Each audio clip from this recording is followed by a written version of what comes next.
ఎక్కడి నుంచి ఎక్కడికి దిగిపోయిందో వివరిస్తాను చూడు. ఇప్పుడు నీకు ఈ శరీరాలు ఎందుకు వచ్చాయో అంటే వీటికన్నా ముందలే వివరించవలసింది పాయింట్. కానీ నువ్వు ముందల శరీరాల గురించి అడిగావు కాబట్టి చెప్పాను. ఏం చెప్తాను ఇప్పుడు ఏంటంటే, ఇప్పుడు మనకి జ్ఞాత, మనకి ఇక్కడ ఫస్ట్ మనం చూడు భద్రాద్రి రామశతకంలో అడ్డంగా ఉంటుంది పటం. ఇప్పుడు నిలువ ఎలా అంటే, ఇప్పుడు ఈ జ్ఞానం ఏం చేస్తుందంటే, దీనికి కూటస్థుడు అని దేవతలు ఉన్నారు కదా, మది దేవతలో, దీని విధానం ఇప్పుడు తెలుస్తుంది. ఇప్పుడు భ్రూమధ్యంలో ఉంది జ్ఞాత. ఎక్కడ ఉంది? భ్రూమధ్యం ఉంది. అది చేసే పని ఏంటి? ఎరగడం. అయితే అది ఏం చేసిందంటే, అక్కడి నుంచి సమాన వాయువు దగ్గర దిగిపోయింది. ఎక్కడి నుంచి? భ్రూమధ్యం దగ్గర నుంచి సమాన వాయువు దగ్గర దిగిపోయి అగో అన్నరసాన్ని గ్రహించి, అన్నంతో మనం అన్నం తింటాం కదా, అది ఉచ్ఛ్వాసాలు అనే 2 రోకళ్ళు, ఇగో ఈ శ్వాసలు అనే 2 రోకళ్ళు కుదురు కూర్చో, ఆ రోకళ్ళతోటి అన్నం పచనం అంటే పైకి కిందికి తిరిగినప్పుడు అది మెత్తగా దంచి ఆ అన్నరసాన్ని పిప్పిని బయటికి వదిలేసి, అన్నరసాన్ని సమాన వాయువు మనకి 72,000 నాడులు ఉంటే 72,000 నాడులకి సమానంగా పంచిపెడుతుంది. ఏది? సమాన వాయువు. ఈ జ్ఞానమే సమాన వాయువు దగ్గరకు వచ్చి సమాన వాయువుతో కూడుకొని అన్నరసాన్ని గ్రహించి 72,000 నాడులకి పంచిపెట్టి, అక్కడి నుంచి శ్రోత్రం చెవి దగ్గరికి వచ్చి అక్కడి నుంచి శబ్దాన్ని గ్రహించింది. చెవి ఏమింటది? శబ్దాన్ని గ్రహించింది. ఆ శబ్దాన్ని దేంతో చెబుతుంది? వాక్కుతోటి. అంటే వాక్కుతో వచ్చిస్తుంది. ఎక్కడి నుంచి ఎక్కడ దీపింది? ఇదిగో ఇది త్రికోట స్థానం నుంచి నాభి స్థానానికి వచ్చి సమాన వాయువుతో కూడుకొని అక్కడి నుంచి శ్రోత్రరంధ్రం దగ్గరికి వచ్చి దశ దిక్కుల్లో ఉన్నటువంటి శబ్దాన్ని గ్రహించి ఇదిగో వాక్కుతో వచ్చిస్తూ ఉంది. అర్థమైందా? ఏ జ్ఞానము? 24 ఇంద్రియాలతో ఎలా పనిచేస్తుందో అది నీకు ఇంతవరకు చెప్పలేదు. ఇప్పుడు 24 ఇంద్రియాలతో ఎలా పనిచేస్తుందో ఆ జ్ఞానం చెప్పుకొస్తున్నాను. అర్థమైందా? మెయిన్ ఏంటంటే, నువ్వు దీన్ని అడిగావు కాబట్టి దీన్ని చెప్పాను. ఇప్పుడు ఇదే జ్ఞానము ఎక్కడికి వచ్చేసింది? ఇది మనోరూపుడైంది, మనసు దగ్గరికి వచ్చింది. మనసు ఎక్కడుంది అనుకున్నాము? కంఠస్థానం నందు. కంఠస్థానం దగ్గరికి వచ్చి అదే మనసు అయ్యి అంటే మనోరూపుడైంది. ఆ మనోరూపుడయ్యి ఎక్కడికి వచ్చింది? వ్యానవాయువు దగ్గరికి వచ్చింది. వ్యానవాయువు ఎలా ఉంది? నఖశిఖ పర్యంతము. నఖము అంటే గోరు, శిఖము అంటే తల వెంట్రుకలు. నఖశిఖ పర్యంతము ఆవరించి దానితో ఎక్కడికి? చర్మం దగ్గరికి వచ్చి స్పర్శని ఎరుగుతూ ఇక్కడ పాణితోటి ఇచ్చుట పుచ్చుకుంట అంటే ఇచ్చుకోవడం పుచ్చుకోవడం చేసుకుంటుంది. అర్థమైందా? ఏది? జ్ఞాత. ఏ జ్ఞానం అయితే ఉన్నదో అది త్రికోట స్థానం నందు ఉండి ఇలా తిరుగుతుంది ఇంద్రియాల దగ్గరికి. గుర్తుపెట్టుకో. మళ్ళీ అదొక్కటే తిరుగుతుందా అంటే తప్పు. ఇక్కడ కూటమే అన్నాం. ఏమన్నాము? కూటస్థుడు. కూటస్థుడు అంటే అది ఒక దేవత కాదు. ఈ జ్ఞానము సమాన వాయువుతో కూడుకుంది. సమాన వాయువుతో కూడుకున్నప్పుడు సమాన వాయువు దగ్గర ఎవరున్నారు? జయుడున్నాడు, అధిష్టాన దేవత. సమాన వాయువుతో కూడుకొని అధిష్టాన దేవతో ప్రేరేపింపబడి అక్కడి పనులు చేస్తూ వచ్చిందనమాట. అలాగా ప్రతి ఇంద్రియం దగ్గర ఒక్కొక్క జ్ఞాత, ఇంద్రియము, అధిష్టాన దేవత, ఈ 3 కలిపితే కూటమి. అదే కూటస్థుడు అని అర్థం. అది చేసే పని కూటమిగా ఉంటేనే చేయగలుగుద్ది, తనకు తానుగా ఏది చేయలేదు. అర్థమవుతుందా? అలాగా ఒక్కొక్క దాన్ని ఆధారం చేసుకుంటూ వచ్చి ఇక్కడ మనోరూపుడయ్యి అలాగే వ్యానవాయువుతో కూడుకొని విశ్వయోని అనే అధిష్టాన దేవతతో ప్రేరేపింపబడి అక్కడ సర్వాంగమందు ఇక్కడ త్వక్కుతోటి చర్మంతోటి స్పర్శని ఎరుగుతూ అదే విధానంతో చేతులతో ఇచ్చుకుంటా పుచ్చుకుంటా చేసుకుంది. అక్కడ ఆ స్పర్శ తెలుస్తూ ఉందన్నమాట ఇచ్చేటప్పుడు. మళ్ళీ ఇదే జ్ఞానము ఎక్కడికి వచ్చేటప్పటికి ఏమైంది? బుద్ధి రూపుడైంది. ఏమైంది? బుద్ధి రూపుడైంది. ఆ బుద్ధి ఏం చేస్తుంది? ఇక్కడ ఉదాన వాయువుతో కూడుకొని వైఖరి పలుకులు పలికిస్తుంది. ఏది? అజుడు అనే అధిష్టాన దేవతతో ప్రేరేపింపబడి కంఠస్థానమునందు ఉండి అక్కడ కపము, ఇప్పుడు మనకి ఉండవలసిన శ్లేష్మము కానీ సొల్లు కానీ చెమట కానీ ఎంతవరకు ఉండాలో అంతవరకే ఉండాలి. ఎక్స్ట్రాలుగా ఏ కపం గట్ట ఉంటే దాన్ని దగ్గించి బయటకు ఉమ్మిస్తూ ఉంది. ఏది? ఉదాన వాయువు. ఉదాన వాయువుతో ఈ జ్ఞాత కూడుకొని ఈ పని చేస్తుంది. అక్కడి నుంచి వచ్చి ఏం చేసిందంటే చక్షు స్థానంకి వచ్చింది, కంటి దగ్గరికి వచ్చింది. కంటి దగ్గర నుంచి వచ్చి రూపాన్ని ఎరిగి పాదాలతో నడుస్తూ ఉంది. ఎక్కడికి? రూపం ఎక్కడ ఉన్నదా ఎరిగింది కదా రూపాన్ని, ఆ రూపం దగ్గరికి ప్రయాణమైంది. దేంతో? పాదాలతో నడుస్తుంది. మళ్ళీ ఇక్కడ ఇన్ని ఇంద్రియాలతోనే ఉందంటే ప్రతిదాంతో ఇక్కడ రూపం దగ్గరికి వచ్చింది, చక్షు దగ్గరికి వచ్చిందంటే రూపాన్ని గ్రహించడానికి సూర్యుడితో మమేకమైంది. సూర్యుడితో ప్రేరేపింపబడి రూపం దగ్గరికి వెళ్ళి అక్కడ రూపం చూద్దామన్నప్పుడు మళ్ళీ అక్కడ రుద్రుడితో ఏకమయ్యి అక్కడి నుంచి వచ్చి పాదంతో నడిచేటప్పుడు విష్ణుమూర్తిని ప్రేరేపింపబడి చేసుకొని వెళ్తూ ఉంది. అర్థమవుతుందా? అలాగా ఒక ఇంద్రియము ఒక దేవతతో ప్రేరేపింపబడి చేసుకుంటూ పోతుంది. మళ్ళీ ఎక్కడి నుంచి వచ్చి ఈ కాళ్ళ దగ్గర నుంచి వచ్చి ఇక్కడేమైంది? చిత్తమైంది, చిత్తరూపుడైంది. ఏదైంది చిత్తం? జ్ఞాత.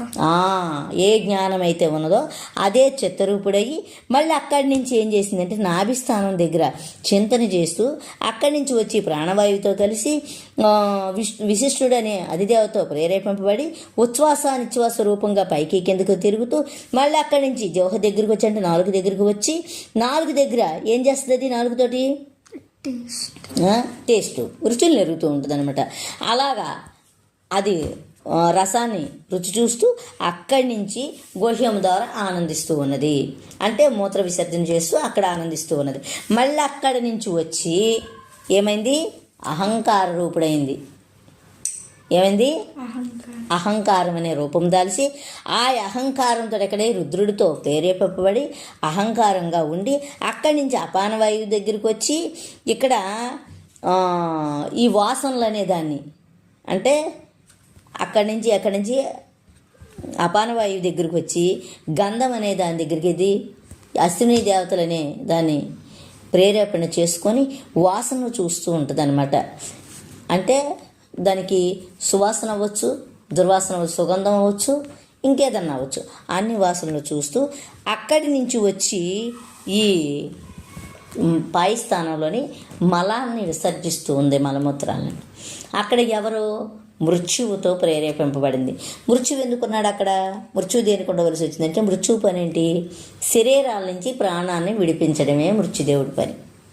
అలాగా మలాన్ని మూత్రాన్ని విడిపించడానికి మృత్యువు అక్కడ అధిష్టానంగా లేకపోతే ఇది మనకి పని అవ్వదనమాట. అలాగే ఈ పాయి స్థానం దగ్గరే ఉండిపోయాడు ఈ జ్ఞానం. ఎక్కడున్నాడు? ఎక్కడ దిగిపోయాడు? త్రికూట స్థానంలో ఉన్నది పాయి స్థానానికి దిగిపోయింది. పాయి స్థానానికి దిగిపోయి ఇక ఇదే శాశ్వతము, ఈ శరీర బంధాలే శాశ్వతము, ఈ ప్రపంచమే శాశ్వతము, వస్తు కనక వాహనాలే శాశ్వతము, దీనికన్నా గొప్పదైంది లేదని చెప్పి ఈ సుఖదుఖాలు కష్ట సుఖాలు అనే దాంట్లో పడిపోయి ఏది కానక దారేదో కానక ఈ సంసారంలో చిక్కుకుపోయి నలిగిపోయి చచ్చిపోయి మళ్ళీ పుట్టి మళ్ళీ చచ్చి మళ్ళీ పుట్టి మళ్ళీ చచ్చి ఈ జన్మ పరంపరలోని ఏ జన్మలో చేసుకున్నటువంటి పుణ్యఫలం ఏదైతే ఉన్నదో ఆ పుణ్యఫలం ద్వారా గురువుని చేరింది. నాయనా, ఈ సంసార సాగరం అనే సముద్రంలో కొట్టుకుపోతున్నాను, నాకు దరికి అందం లేదు, ఈ జననం అనే దాంట్లో కొట్టుకుపోయి నలిగిపోతున్నాను, నా దారేదో చూపించండి దేవా అని చెప్పి ఆ గురుదేవుడి దగ్గరికి వెళ్ళింది. అప్పుడు గురుదేవుడు ఏం చేశాడంటే, నాయనా నీ స్థితి ఇది కాదు, నువ్వు అసలు ఇంద్రియాలే కాదు, నేను చేశాననుకో నీ మీద వేసుకుంటున్నావు, నువ్వు చేసేది ఏమీ లేదు, చేసేవన్నీ కూడా ఇంద్రియాలే చేస్తున్నాయి, నీవుగానే ఉన్నావు, నీ స్థానం ఇదిగో అని త్రికూటంలో నిలబెట్టాడు. మళ్ళీ అక్కడ తీసుకొచ్చాడు తన స్థానం. ఇప్పుడు దాకా ఎక్కడ పడిపోయింది? పాయి స్థానం దగ్గర పడిపోయింది. అంటే ఇప్పుడు త్రికూటంలో నిలబెట్టి ఏం చేశాడు? నువ్వు అన్నిటినీ ఎరిగేవాడివే కానీ నువ్వు చేసేవాడివి కాదు. మనసు సంకల్ప వికల్పన చేస్తుంది. నాకు మనసు ఉందని నీకు అర్థమవుతుంది కదా, నా మనసు వెళ్తుంది, నా మనసు చేస్తుందని నీకు తెలుస్తుంది కదా. అయితే నీ మనసు చేసినప్పుడు మనసుకు నువ్వు వేరేగా ఉన్నావు కదా, అప్పుడు నీ మనసు చేసింది నేనే చేశానని ఎందుకు మీదేసుకోవాలి? నీ బుద్ధి గ్రహించింది నేనే చేశానని నువ్వెందుకు మీదేసుకోవాలి? నీ చిత్తం ఏదో చింతన చేస్తూ ఉంటే అది నేనే నువ్వెందుకు మీదేసుకోవాలి? నీ అహంకారం నేను వచ్చేసాను, నేను ఇచ్చేసాను, తప్పు చేశాను, చెడు చేశాను, మంచి చేశాను అన్నీ మీదేసుకుంటూ నువ్వెందుకు వేసుకోవాలి? నాకు అహంకారం ఉందని తెలుసు, చిత్తం ఉందని తెలుసు, బుద్ధి ఉందని తెలుసు, అలాగే మనసు ఉందని తెలుసు. ఇవన్నీ తెలిసినప్పుడు అన్నిటికీ వేరుకున్నావా లేదా? అంటే నీ మనసు ఎక్కడ కూర్చున్నావు, ఏ ఊరన్నా వెళ్తుంది, అమ్మో నా మనసు ఎక్కడికి వెళ్ళి దేవుని చూసి వచ్చింది అంటున్నావు కదా, అండ్ నువ్వు ఎక్కడే ఉన్నావు కదా, నీ మనసు వెళ్ళిందని నువ్వు గ్రహించావు కదా. మరి గ్రహించేదే నీవు కాబట్టి, నీ మనసు అన్నీ చేస్తుంది కాబట్టి నువ్వేమీ చేయడం లేదు. ఏ చేసినప్పుడు? ఇంద్రియాలు చేసినవి. సమాన వాయువు అన్నరసాన్ని పంచిపెట్టింది, వ్యానవాయువు స్పర్శను ఎరుగుతుంది, ఉదాన వాయువు పలికిస్తూ ఉంది, అలాగే ఉమ్మిస్తూ ఉంది, అలాగే ప్రాణవాయువు ఉచ్ఛ్వాసాన్ని శ్వాసలు సలుపుతూ ఉంది, అపాన వాయువు మలమూత్రాలను విడిపిస్తూ ఉంది. మరి ఇక నువ్వు చేసేది ఏముంది? శ్రోత్రం శబ్దం వింటుంది, త్వక్కు స్పర్శను ఎరుగుతుంది, చక్షువు రూపాన్ని ఎరుగుతుంది, జిహ్వ రసాన్ని ఎరుగుతుంది, ముక్కు వాసన చూస్తూ ఉంది. అవునా? మరి నువ్వు చేసేదేముంది? నీకు అన్నీ ఉన్నాయిగా, నీకు అన్ని సాధనాలు ఉన్నాయిగా, అన్ని పరికరాలు ఉన్నాయి కదా. ఈ శబ్ద స్పర్శ రూపరసగంధాలు అనేటివి కూడా వీటికి విషయాలుగా ఉన్నాయి కాబట్టి నువ్వు చేసేది ఏమీ లేదు. దేని దాని ఇది వాక్యం చేస్తున్నా మాట్లాడుతూ ఉంది. పాణి ఏం చేస్తుంది? చేతులు ఇచ్చిపుచ్చుకుంటున్నాయి. పాదాలు ఏం చేస్తున్నాయి? గమనాగమనాలు నడుస్తూ ఉన్నాయి. గుహ్యం ఏం చేస్తుంది? మూత్రాన్ని విడిపిస్తూ ఉంది. అలాగే పాయిస్థానం ఏం చేస్తుంది? మలాన్ని విడిస్తూ ఉంది. ఇక నువ్వు చేసేది ఏముంది? నువ్వేమీ చేయడం లేదుగా. ఇప్పుడు నువ్వేమంటావు? నేను వాష్రూమ్కి వెళ్తాను అంటావు, అవునా? అది చేసే పని వచ్చేస్తుంది. నువ్వు వెళ్తున్నానని చెప్పావు కదా, దానికి వేరేగా ఉన్నావు కదా. అన్ని ఇంద్రియాలకు నువ్వు వేరేగా ఉన్నావు కదా. మరి వేరేగా ఉన్నప్పుడు నువ్వేమైనా చేసావా? ఏమి చేయలేదు కదా. మరి ఏం చేసినాయి? ఇంద్రియాలు చేసి దేని పని అది చేసినవి. చేసినప్పుడు నువ్వేమీ చేయలేదు నాయనా.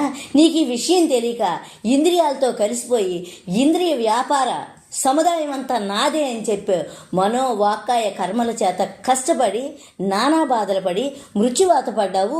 ఇక్కడి నుంచి నీకు భయం లేదు. గురువనే మహా అద్భుతమైనటువంటి ఒక భగవంతుని చోటుకి చేరావు కాబట్టి నీకు భయం లేదురా నాయన. ఇదిగో నీ స్వరూప స్థితి, నీవు ఎరిగేవాడివే కానీ చేసేవాడువు కాదు. ఈ ఇంద్రియాలే చేస్తానికి, నీకు దానికి ఎటువంటి సంబంధం లేదని ఎప్పటి స్థానంలో నిలబెట్టాడనమాట గురుమూర్తి.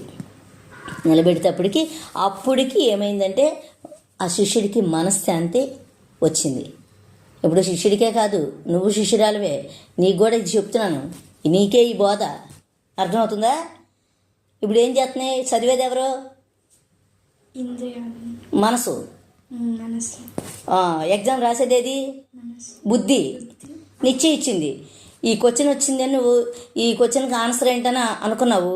ఈ ఆన్సర్ ఇది కాదు, అదే నిశ్చయించేది బుద్ధి. అవునా?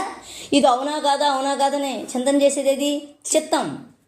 ఇది కరెక్టే, మీ అందరూ కాదు, ఇది కరెక్ట్ అని అభిమానంగా రాసేది ఎవరు? ఇప్పుడు నువ్వు చదివావా? నువ్వు రాసావా? ఇప్పుడు ఎవరు రాస్తున్నారు? ఇవన్నీ దేనికి అదే రాస్తున్నాయి. అక్కడ గురుదేవుడు నేననేవాడు ఎవడైతే ఉన్నాడో వాడు ప్రకాశింపజేస్తూ ఉంటే ఆ ప్రకాశాన్ని ఆపాదన చేసుకొని ఇంద్రియాలను కదులుతూ అన్ని పనులు చేస్తూ ఉన్నాయన్నమాట. ఇప్పుడు ఇది యథార్థమైన, ఇది నమ్ముతావు కదా? యథార్థమేనా? అర్థమైందా సూక్ష్మంగా? సరే, ఇంతటితో ముగిద్దామే.